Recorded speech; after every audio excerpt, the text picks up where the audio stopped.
I've been a judge for almost 14 years, and the most effective punishments are those that fit the crime and teach the offender a lesson they'll never forget. My court is a people's court. Every day I see 40, 50, 60 people. Every day brings a new adventure.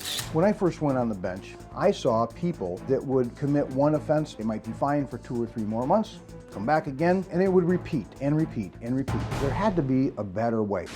I had one case with a couple, and they had defaced a statue of baby Jesus at one of the churches. I said, let's have them walk from the scene of the crime to the police department and then make a general apology with the donkey and then the billboard type sign on it. Sending young people to jail oftentimes has a reverse effect. And it becomes a status symbol. But let that same young, impressionable individual be humiliated a little bit, boy, his friends are not going to be high-fiving him. Oftentimes, victims don't get their chance in the court to get their vengeance.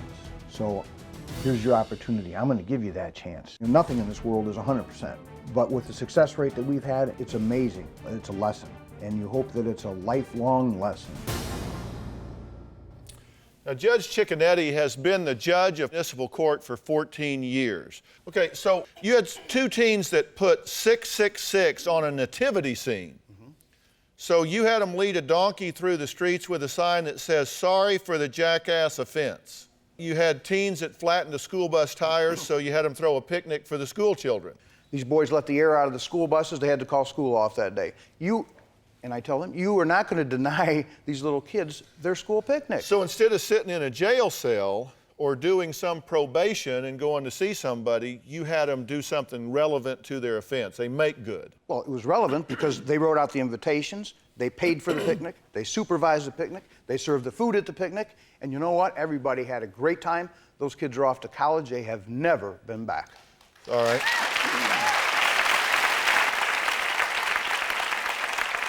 You had a man who called a cop a pig, so you had him stand on a corner with a pig and a sign that said, "This is not a cop."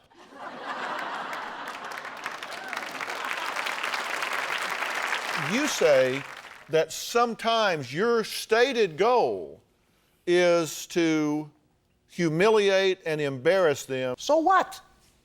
If it teaches them and they don't come back again, we've done our job.